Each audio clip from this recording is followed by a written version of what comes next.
guys, it's me, Rob, and I did not get my 5 recommended servings of fruit today. Today, I'm joined by a quirky queen who just loves to talk all things queer. It's Melissa Giraldo, everybody! Howdy. Welcome, my dear. Thanks for having me. Thank you for being here. I love your umbrella. Thanks. Wherever that ended up. The queer umbrella is handy for all occasions. And it's an umbrella term, so... Precisely. Q is for queer. Q is an umbrella term. So thank you for joining me for Taboo Topics. Now, I haven't really, figured out what the exact topic we're going to be talking about for this video is, because it's kind of broad. But I'm thinking, I want to talk about sexuality as sort of the umbrella. Sexuality and queerness, seeing as the two often go hand in hand, would you agree, right? In a way. So, I want to sort of figure out the aspects of those things that people are uncomfortable with and sort of try to make it so that it's a more comfortable topic. Like we did with pooping.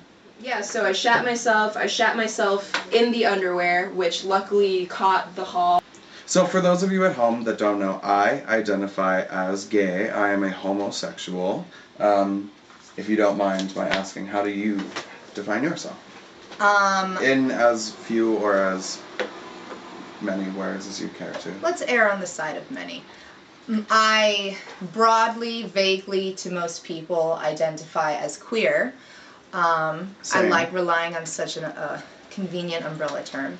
Okay. But for those who are a little bit more curious and ask at length, I identify as pansexual, being that I, yes, am attracted to males and females, but I'm also attracted to people who don't identify as either. Cool. The terminology, I guess, says that we prefer all who come to join. That's amazing. And I often struggle so much as a gay person to I'm trying to find another gay guy in a sea of dudes that just all look the same, you know? I can never tell what a guy's sexuality is, and so oftentimes I kind of just refrain from seeking them at all, you know what I mean? Again, a prime example of how it's taboo. Right. Yeah. But often it's hard to not only admit that you might not know everything, but I mean, big surprise, you don't come out of the womb with a guidebook to sexualities. Right. No, it's and even in the instances where there is a guidebook, you know, that just because it exists doesn't mean people necessarily have access to that. You know, or even if they do have access, they may not choose to pursue that. Yeah, and I mean, we're also being introduced to a time where the queer identity is it's starting to blossom, really, at least in social media, in our television shows, our performers, musicians, athletes, this whole being able to come out freely and publicly is something that's slowly starting to happen, but is so important that it has to happen, because when you erase all of this censorship, and you show that it can be easy for you, it might not be easy for someone else to come out. So for people who are up here and are well known and in the public eye, it's so important to realize that what you're doing, use that platform and realize that what you're doing is going to influence people. Yeah, and even on the topic of people having this possibility to come out freely, I find I see so many young people, there are more and more younger people that are coming out, whether they're coming out as gay or bisexual, pansexual, trans even. People that are coming out younger and younger, and I mean, I came out when I was 18-ish, and that, you know, for me in hindsight, that felt kind of late.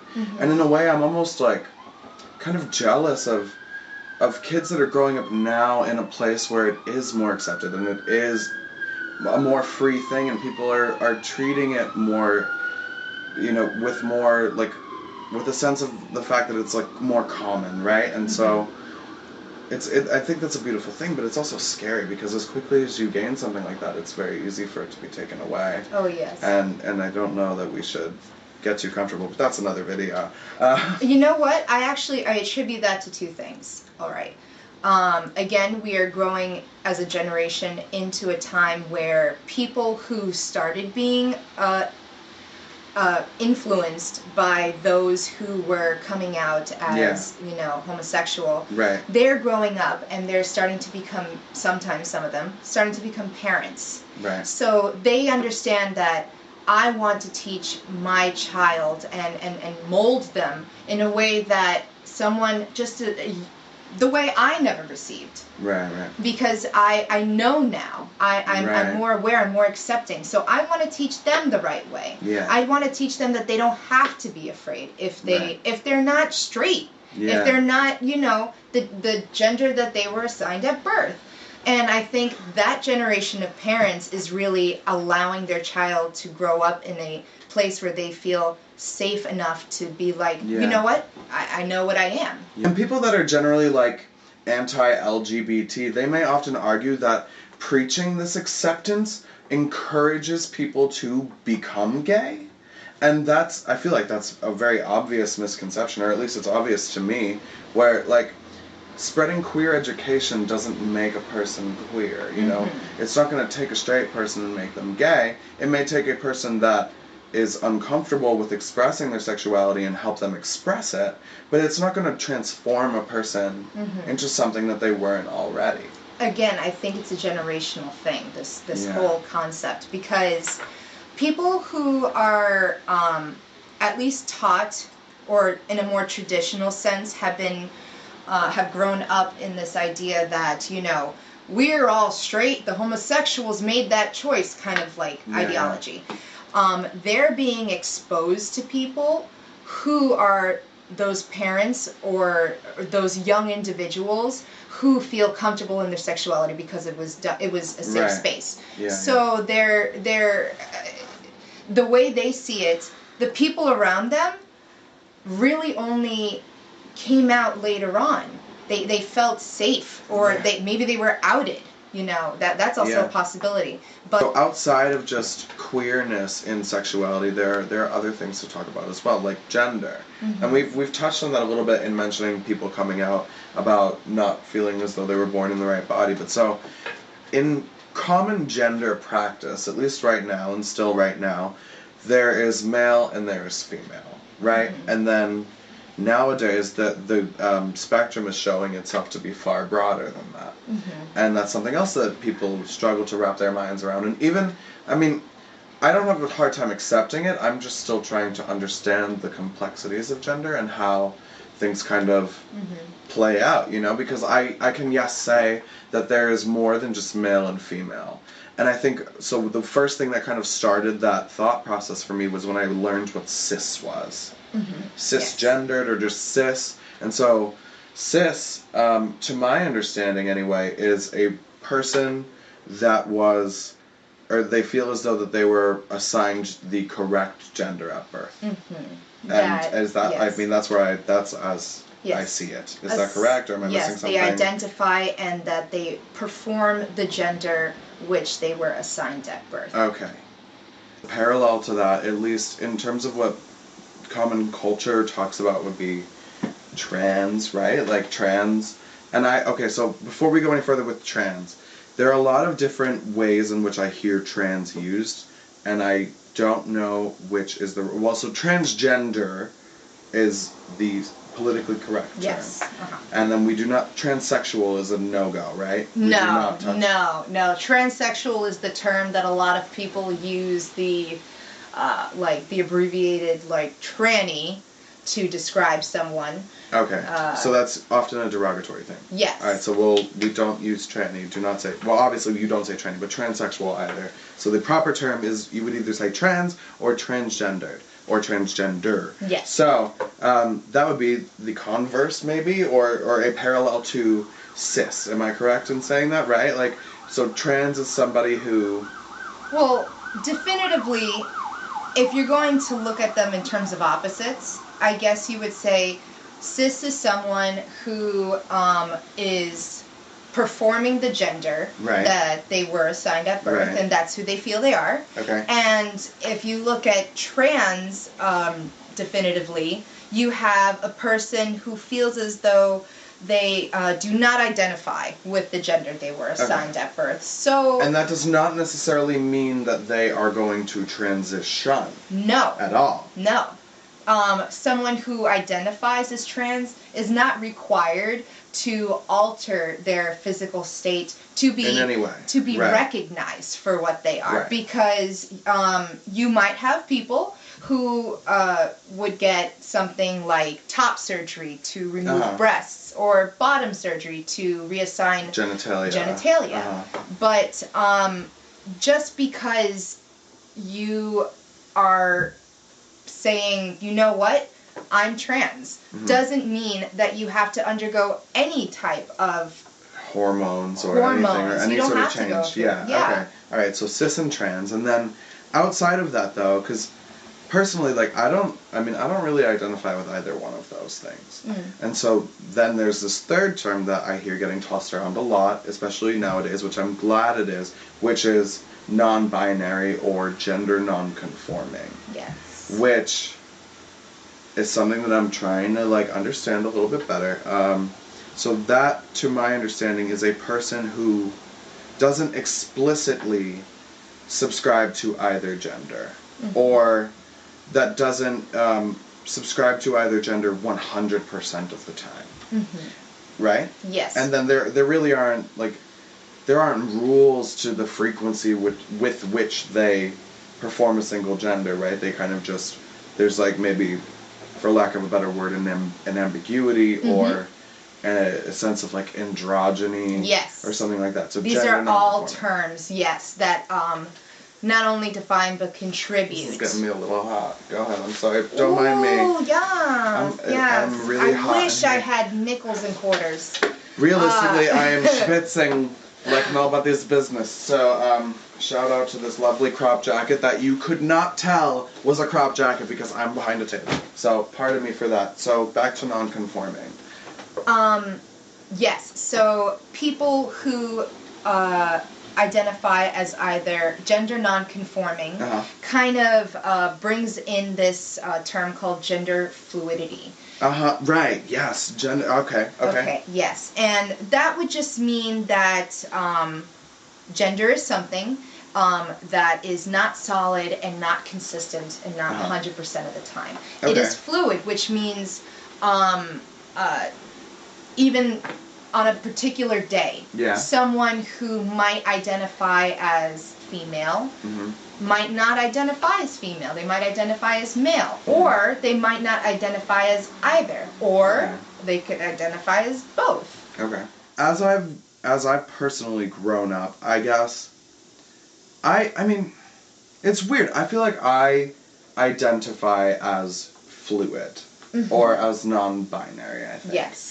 Or non-conforming. They all kind of seem as though they're the same thing, except maybe fluidity has this sense of... No, they all have a fucking sense of fluidity. There's a sense of fluidity with those three. Yeah, I mean, and non-binary... so I've always kind of felt a little fluid, or at least as I've grown up.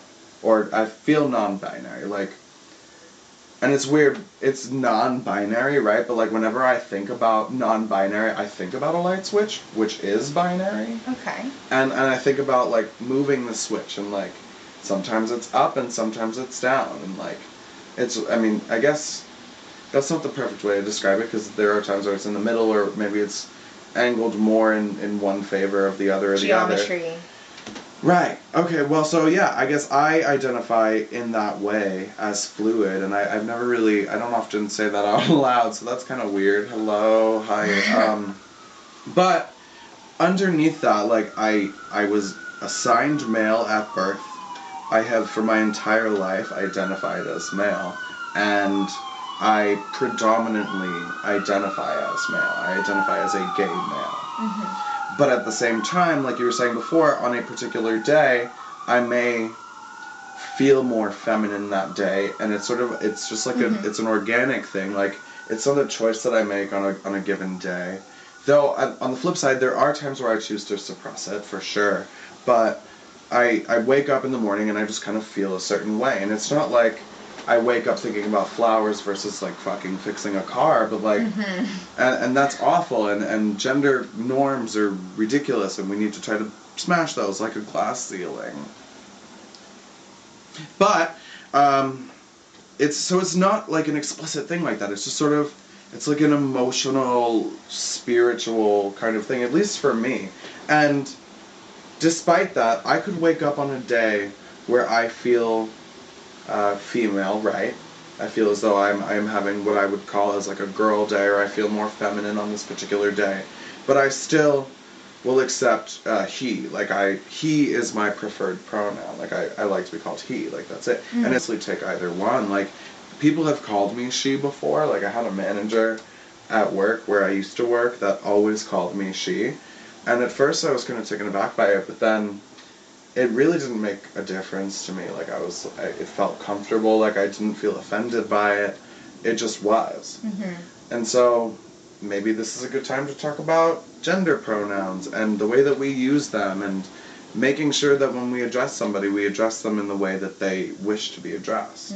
And so for me, I prefer he, but I don't mind she. And generally speaking, I do not like to be called they. I prefer one or the other, personally. Like, you can call me he or you can call me she. It doesn't matter to me. I don't care. People call me girl all the time. People call me bro all the time. So it is what it is to me. I don't like to be called they. That's a personal choice. And then well, to start off, my preferred gender pronoun, my PGP. So what's PGP? Preferred gender PGP stands for preferred gender pronoun, or the pronoun that you would like to be referred to. Mine is they, theirs, okay, so them. Then you like they. Yes. Okay, cool. And it's not to say that I don't have my days where it's a she day or a he day. Okay. But, and so then, is that like a means of like identifying yourself as nonconforming in a more upfront way? Like, is that... Well, that's really what most pronouns do. I mean, pronouns are a lot of the time, they're quite presumptuous. Yes. And when we greet someone, we will use our eyes and assume that they are one way or the other, conforming to a particular gender by following gender norms. And we'll call them either he, she, sir, ma'am. For someone who prefers, like yourself, if you prefer to be called they, in the sir, ma'am instance, where does it go there? Is there an alternative there that you prefer? Like if you're being addressed by a customer service representative, I've realized that you don't have time to like identify yourself in long form way to a customer service person, but like in that kind of a scenario, how does that, where does that go? Is it sir, or is there like a third one, like a middle ground of some kind? Well, you have the types of words that we would use to address someone with any sense of familiarity. Because if you're calling someone ma'am, you're addressing that they are a person of a particular status or what have you. But you're also identifying a gender that you are assuming on them. So there are gender non-conforming ways to address someone. Like, you could call your friend... sometimes she might want to be called girl, but she might want to be called, like dude the next day. And if you want to like not address either, you could just say, hey friend. No, it's a bad example. Well, yeah, I mean, I often say hey friend, honestly. No, but you don't even have to include sometimes a pronoun. I always say, if you don't know someone's pronoun, then just don't assume it. Don't assume it, or you don't have to address it. You can say, "Oh, excuse me, your table is ready." Sort of thing. Okay, so you don't need to include the sir or ma'am. Yeah, if you truly aren't sure, I always think just skip it in a way that's not so noticeable that you are knocking a word out of your sentence. Cool. Okay, that's very helpful. So then I think just the two of us sitting at this table, right? We both just said that, at least including myself in a weird way, like to a certain degree, because I mean I'm still trying to figure out myself and being confident about it, but we identify as non-conforming, right? And between the two of us, that means something different to both of us. Yes. There's commonality for sure, and that's why we share this title or this label of non-conforming or fluid, but within that there's so many layers that make us so different. And so just because two people are both fluid, that they could lead completely different lives and have completely different ways of moving through life. Mm-hmm. And interacting with other people. Oh yes, so every single person is as different as they come. Right. But the way that we become aware of ourselves shows its way in many different forms. I mean, you have days that you would, I don't know, perform in a way that you want to be more feminine. Right. And it's, you want to be her, you want to be she. I mean, and really for me anyway, it's just like, there's really nothing, it's a mental thing for me. Like, it's nothing that I express and it's not even that I abstain from expressing it, it's just like, it's a thing in here for me. Mm-hmm. Yeah. And like some days, if I wake up a certain way, like I may choose to wear like a sports bra that day. Okay, because it brings me like a sense of comfort and it makes me comfortable, but like I don't necessarily change the way that I behave. Mm-hmm. You know, like I still interact with people in the same way. Like well, you know my voice more or less stays the same. Like the thing is that the way that you decide to do it is perfect, valid, and works for you. I mean, all it really... It is valid and it works for you. Yeah, I have... Okay, when I started to become more aware, and I really took a look at myself and I said, all right, what's happening to me day to day? Because some days I don't like hearing she, and it'll rub me the wrong way. So, I mean, oh gosh, I have a story. When I started becoming more aware of how I would feel differently day to day, I have a whiteboard in my room, and depending on the day, I would either use a pink marker to write a dot in the day or a blue marker. And I would say, oh, I guess today is a he day. I guess today is a she day. But then I also realized, you know what? I'm becoming aware. Let me take it a little step further. And I started noticing what I would do, how I would change person to person. I could talk to my mom and be the, you know, girl that she wants me to be. And then I could talk to my close friend, and then I could really be, you know, who I want to be. I could be aggressive. I can be, you know, not... Sasha Fierce. You can be the other version. Someone who's not afraid to express masculinity. In that vein, I think that perhaps we should take this opportunity to do something that we maybe could have done earlier in the video and break down the acronym that represents queer people. The acronym that has changed since I was a kid, you know, since before I came out, and even since I came out, because for the longest time it was LGBT. And then it was LGBTQ. And now recently, I mean, I didn't really catch exactly when this happened, but now the full acronym, at least as of today, like maybe something's changed since we started shooting, but the full acronym that is used to represent our queer population is LGBTQIA+.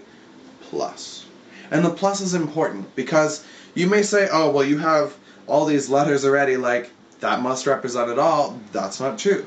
There are things that exist outside of the L and the G and the B and the T and the Q and the I and the A that, you know, maybe we're not going to add onto the acronym right now, and so we have the plus because we're still learning. And so, if you don't know what those letters stand for, Melissa and I would like to serenade you with a beautiful song. Roll music! I'm not a fan of labels. I don't think that they're cool. But we'll use some to teach you things that they don't teach in school. 1, 2, 3, 4. Lesbians are gals that like to mac on other gals. Gay is used for dudes and dudes, but there are gay girls too. B is for bisexual, the folks that go both ways. T for trans, it's half a hand for making a brave change. That brings us to Q, which stands for queer, not questioning. The moral fiber we all have that makes us wanna sing. I comes next, sex, intersex, the folks that are born with both. Asexuals is safe to say that they don't wanna play. That brings us to plus, guess what? The spectrum's like a wave. There's ups and downs and all around. It flows for days and days. We hope you liked our message. We hope it was enough. And now we hope you understand LGBTQIA+. Jazz hands. Well, so hopefully that song gave you a little bit of a deeper understanding into the acronym LGBTQIA+. Leave a comment below if you didn't know what one of those stood for, and now you know what it stands for. And just in case you were wondering, queer is not questioning. I'm not questioning shit, brah. So, I hope that our conversation, trying to dissect the complexities of gender and sexuality, helped you understand gender and sexuality. And if it hasn't, I hope it at least inspired you to go pursue new information. I'm Robbie Ray. No, I'm not. I'm Rob. It's hard to do this because there's like 5 different me's, and so I'm Rob. This is Robbie Ray and Friends. This has been Taboo Topics, Sexuality-ish. Thank you so much, Melissa, for sitting down and talking to me queer to queer. Don't forget to like and subscribe, because I can only say that 100,000 times, and never leave the house without your most valuable accessory. You know what that is, right? Your pride! Which is super important during this video and is not something that I should forget to say. Never leave the house without your pride, and I will see you next time on Robbie Ray and Friends. Do it with me.